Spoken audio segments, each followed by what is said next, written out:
Welcome to Agri-Pulse Newsmakers, where we aim to take you to the heart of ag policy. I'm Hannah Pagel. Our guest this week is Deputy Ag Secretary Jewel Bronaugh, who joins us to discuss USDA's workforce, her recent trade mission to the UK, and the progress of USDA's equity programs. But first, here's this week's headlines. The Supreme Court rejected a second petition dealing with the labeling of Roundup herbicide. Justices did not grant a hearing to Monsanto's petition, seeking review of an earlier decision that found the nation's pesticide law does not preempt state law claims. The order denying the petition was issued less than 1 week after the court denied a similar petition in another Roundup case. Monsanto, which is now owned by Bayer, says it has settled about 80% of the Roundup cancer claims.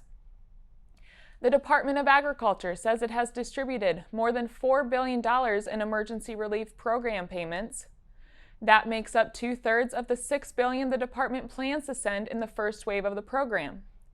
Pre-filled ERP applications were mailed to producers hit by natural disasters in 2020 and 2021.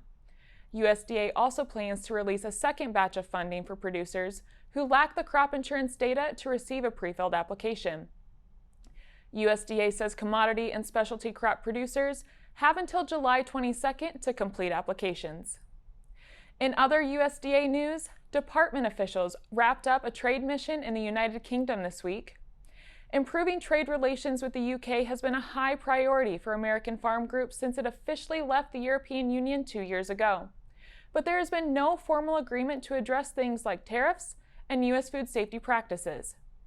USDA Deputy Secretary Jewel Bronaugh headed up the delegation of more than 30 American agribusiness professionals in a trip that wrapped up earlier this week. When we spoke to her, we asked her, what did USDA learn about the potential for U.S. ag exports to the UK? I would definitely say the U.S.-UK trade mission was what I would consider very successful.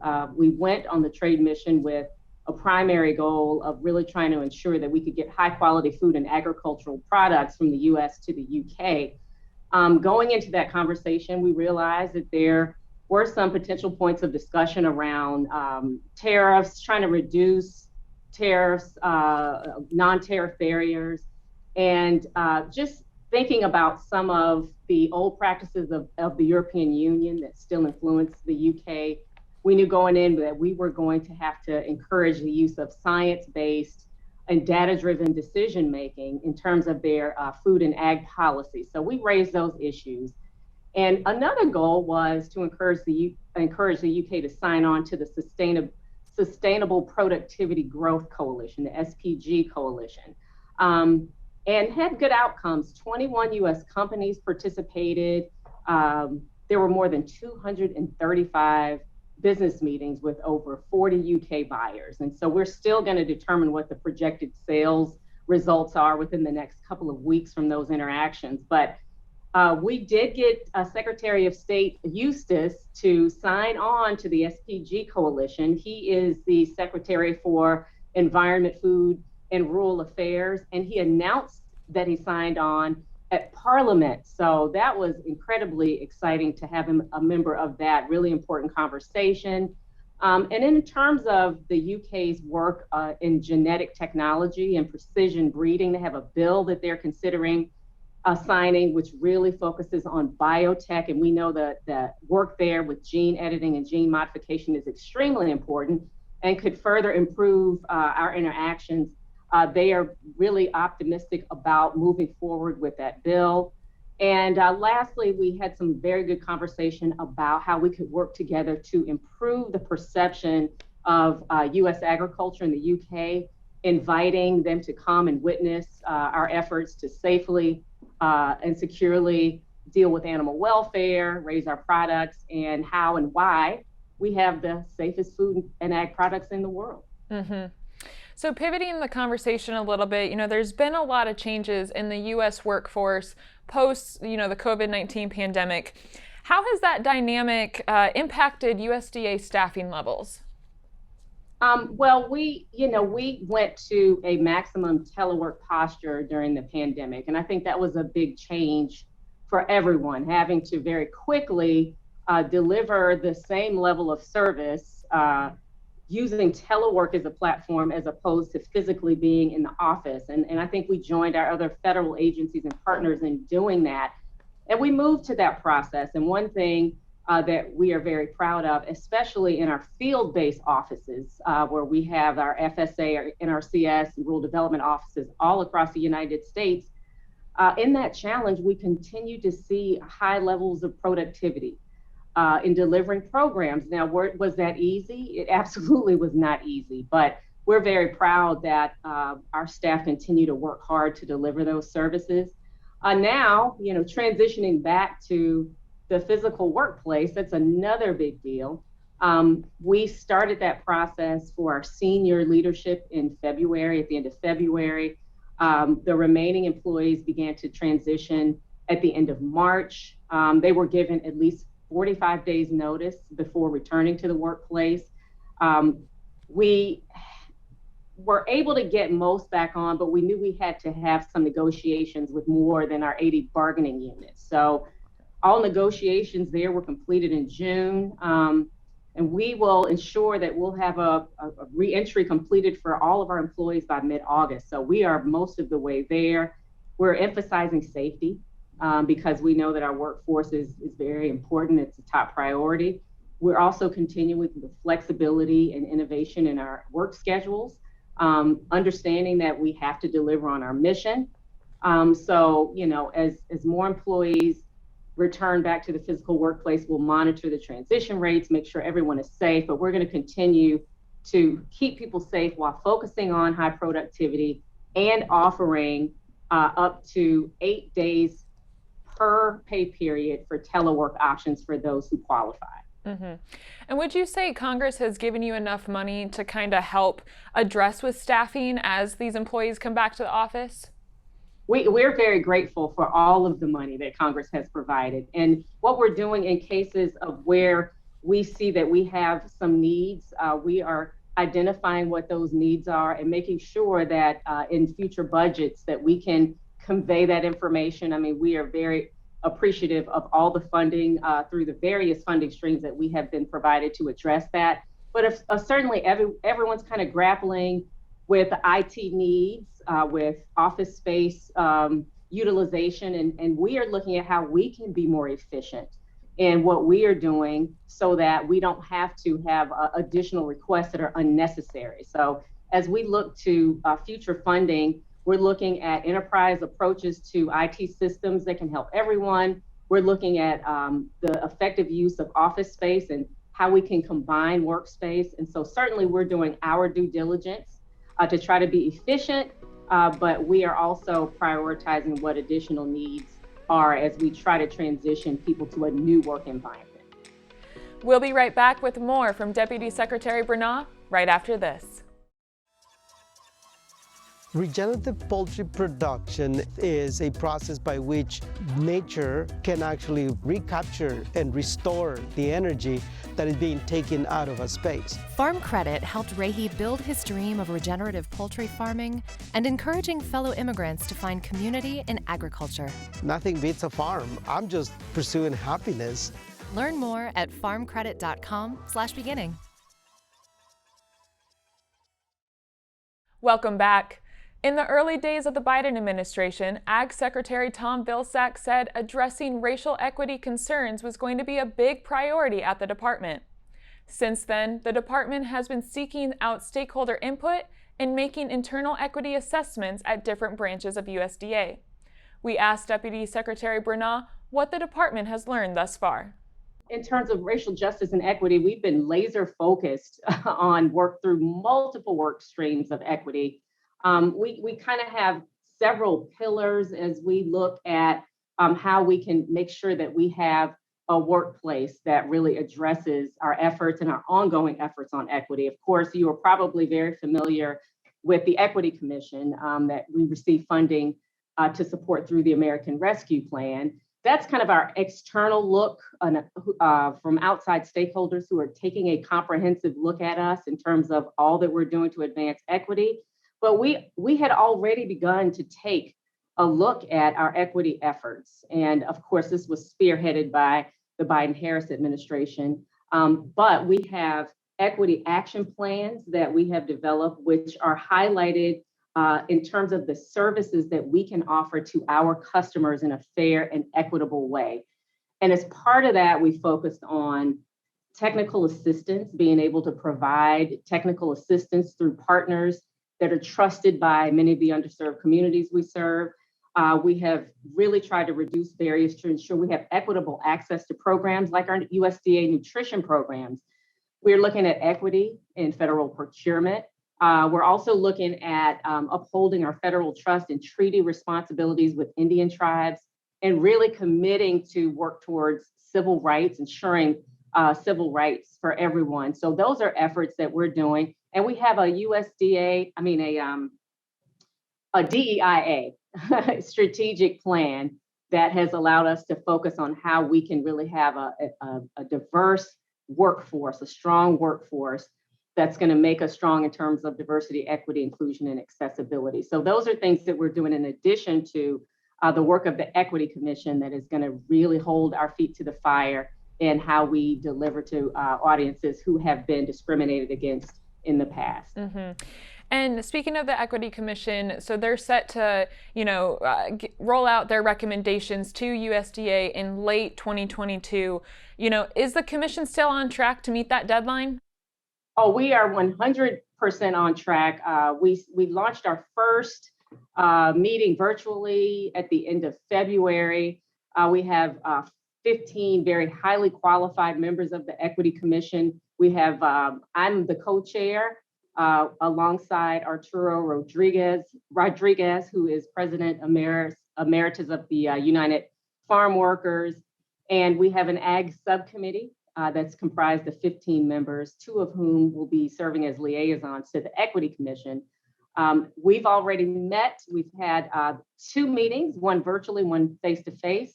And ahead of the next meeting, we will be launching our next subcommittee, the Rural Community Economic Development Subcommittee, and they will focus on persistent poverty issues in rural communities.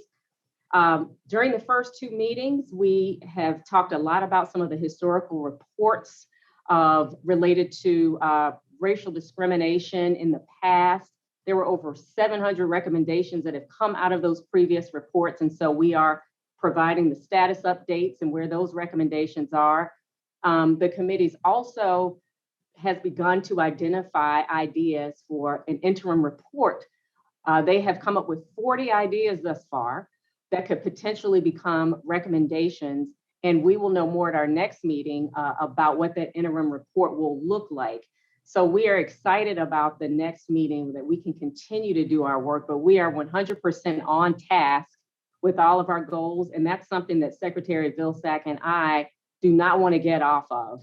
We are 100% targeted on getting that final report due within a year from the launch of the Equity Commission, which is what we promised to do. Mm-hmm.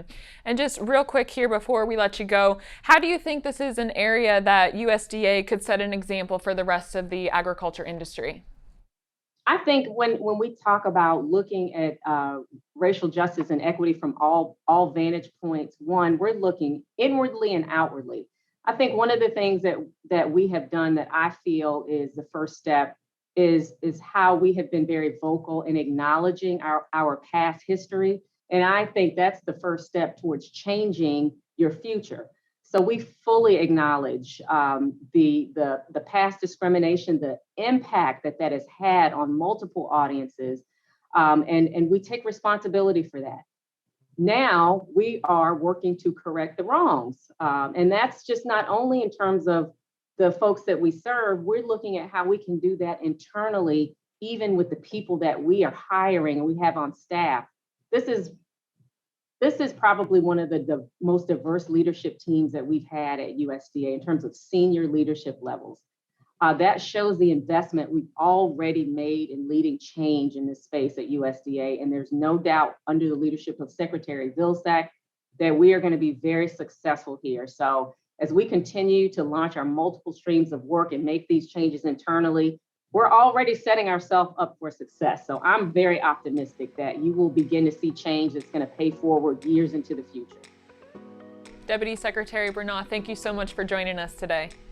Thank you for having me. We'll be right back with our panel discussion, but first, Haley Bickelhop takes a deeper look at food inflation for the 4th of July weekend in this week's Ag by the Numbers. Whether apple pie or homemade potato salad are your favorite 4th of July foods, Independence Day cookouts will cost more this year. The American Farm Bureau Federation reports the average holiday cookout will cost consumers 17% more than last year. A meal for 10 people will cost consumers $69.68, which is about $10 more than last year. This breaks down to about $7 per person.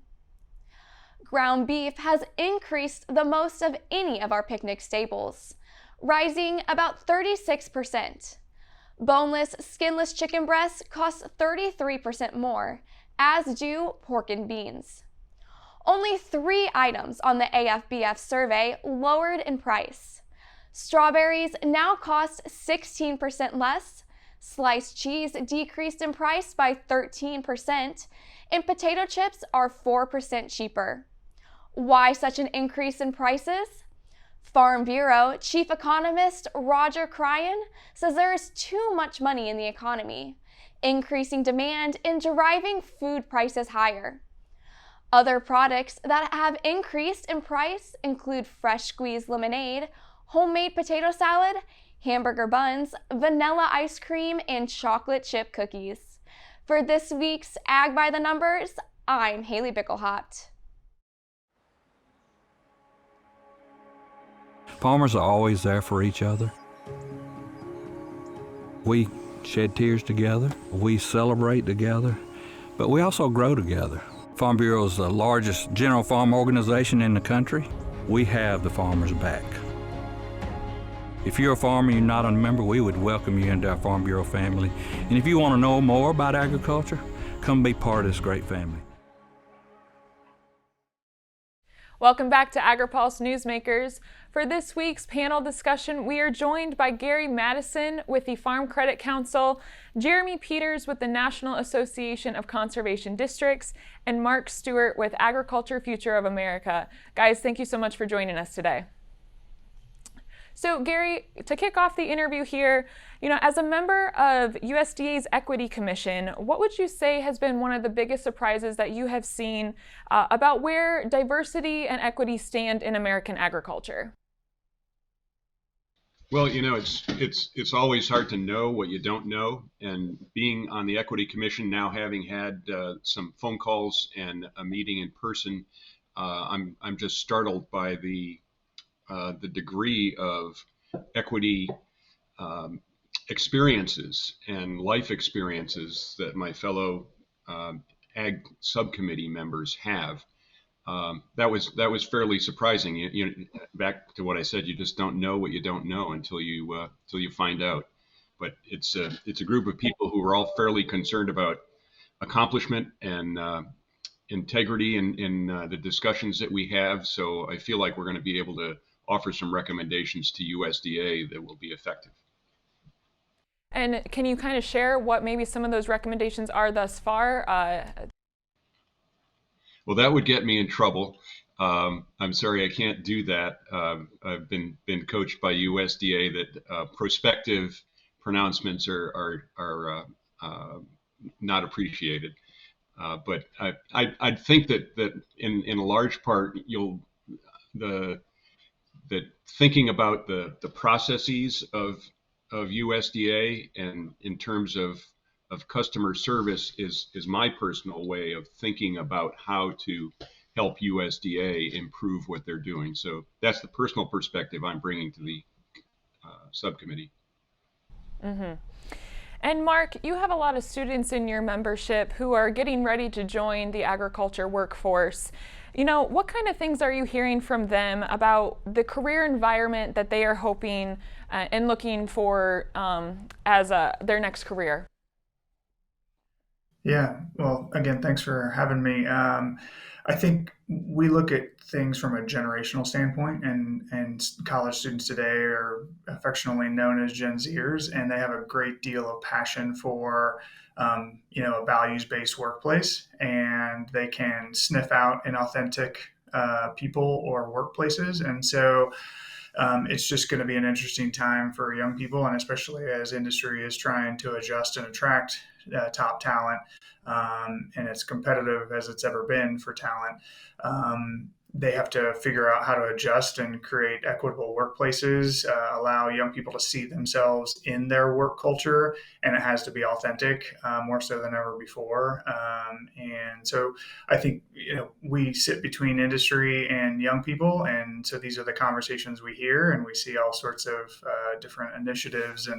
But at the end of the day, the ones that are going to do it right are going to attract the most talent, and that's the opportunity for our industry today. Mm-hmm. And kind of just looking at the broader agriculture workforce, Jeremy, bringing you in here, how would you describe the current state of, especially like the NRCS staffing levels out in the countryside? What are you hearing on the ground?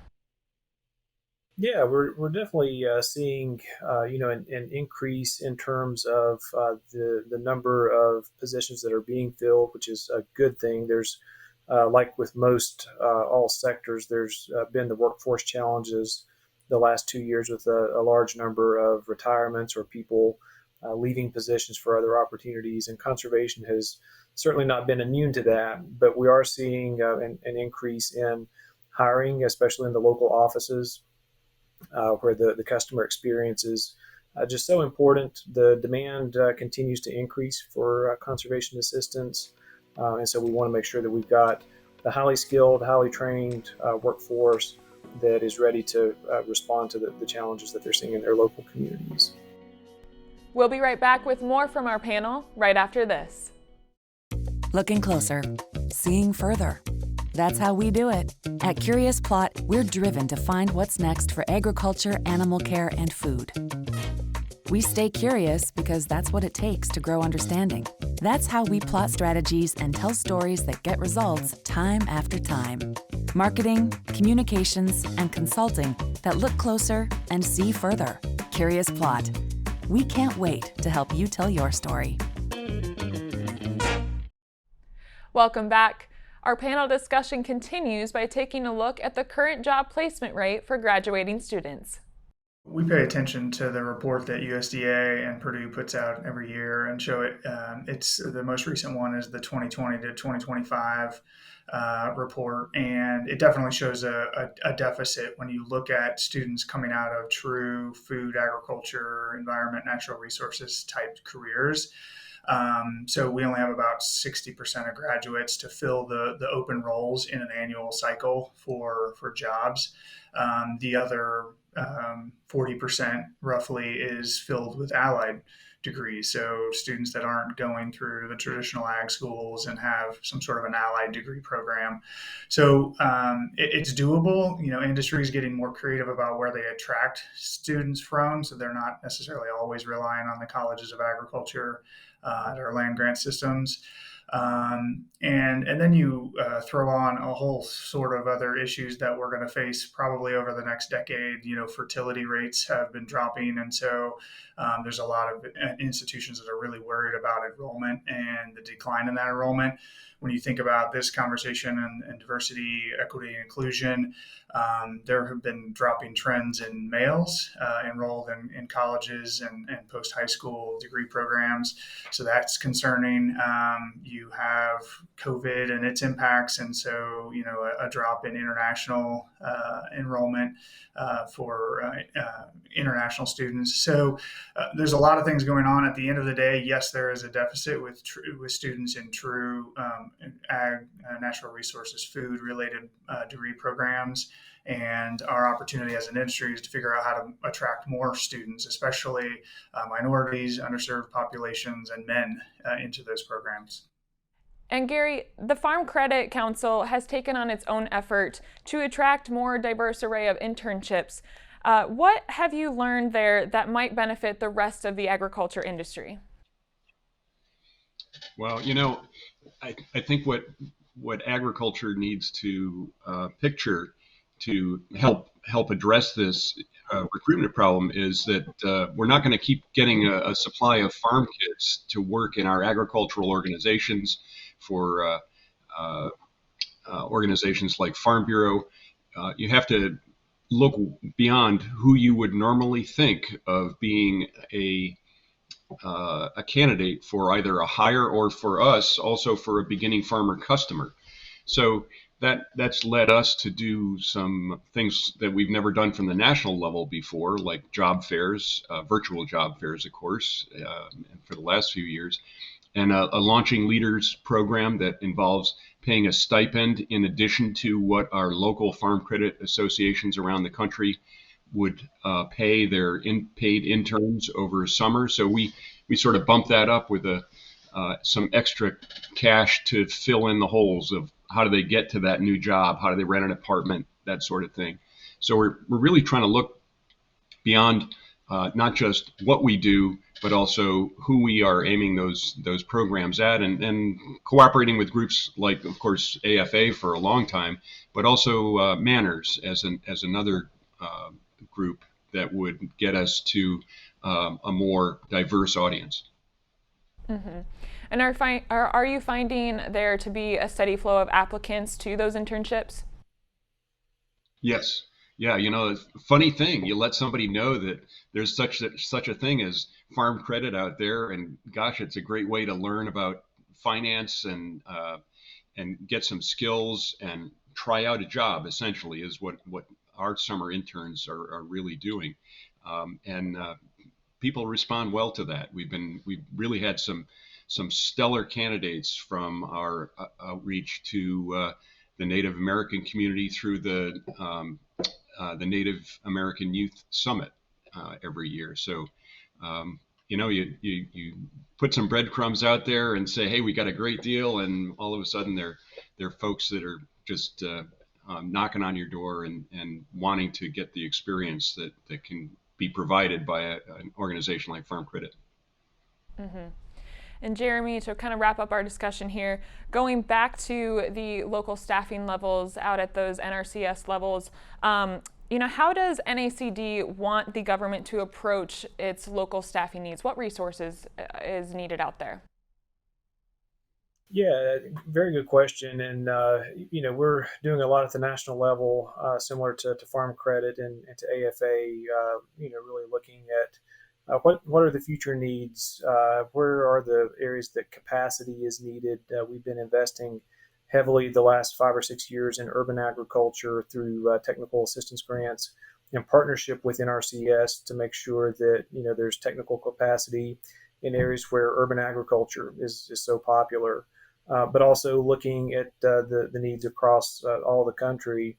We want to make sure that as people are thinking about careers in conservation, that they've got the proper training, that they have the proper skill sets, that they also have the background knowledge for people that maybe this is their first experience with conservation on farm. More and more kids are growing up without on-farm experiences, and they need to be able to understand, when they're stepping onto a farm for the first time, that, there are things that they need to be familiar with, whether that's practices that they need to know about, equipment that they need to know about, just the vernacular that's utilized in terms of farm management, all those soft skills that are so important to working with landowners to help them get to positive actions in adopting conservation practices. So really looking holistically at what the needs are and making sure that we're helping to equip the next generation of conservation professionals. Mm-hmm. Well, Gary, Jeremy, and Mark, thank you so much for joining us today. We'll be right back with more Agri-Pulse Newsmakers, but first, Haley Bickelhop has a report on where exactly the nation's wind energy production is located in this week's Map It Out. Wind-based energy production has made massive strides in the U.S. over the last 2 decades. In 2021, the nation produced 380 billion kilowatt hours of wind power, a 63-fold increase since 2000. Throughout the United States and U.S.-owned territories, there are more than 87,000 wind turbines. As seen on this map, the Midwest and Central region are two areas that have seen the most wind turbine growth. Iowa is a leader when it comes to in-state electrical power. The Department of Energy says in 2021, 57% of the state's electrical power came from wind energy. Notably, Kansas, Oklahoma, South Dakota, and North Dakota each had more than 30% of their energy provided by wind. In 2020, more wind energy was installed than any other energy source. These strides in renewable energy support the Biden administration's goal of creating a carbon pollution-free power sector by 2035. For this week's Map It Out, I'm Haley Bickelhaupt. Did you know Agri-Pulse has all your favorite podcasts, including Open Mic, Newsmakers, and Drive Time? Take us wherever you go. Subscribe at agripulse.com or on Spotify, Google Play, or Apple Podcasts. Agriculture Future of America is a nonprofit building transformational leaders in food and agriculture. AFA prepares college students to join the workforce as innovative and engaged young professionals who will shape the future of agriculture. Head to agfuture.org to find out how you can get involved. Thanks again for tuning in for another episode of Agri-Pulse Newsmakers. Before we let you go, here's what's on the horizon for the week to come. Congress is on its second week of recess in observance of the Independence Day holiday. We'll also be watching the Food and Agriculture Organization of the United Nations and the release of its Food Price Index on Friday. As always, keep an eye on agripulse.com for the latest farm policy news in Washington and across the country. For Agri-Pulse Newsmakers, I'm Hannah Pagel, and from all of us at Agri-Pulse, have a happy 4th of July. Newsmakers is a production of Agri-Pulse Communications. For more ag policy news, visit agripulse.com. You can also find our new content on YouTube and wherever you get your podcasts. Don't forget to follow Agri-Pulse and our correspondents on social media to get breaking news and more.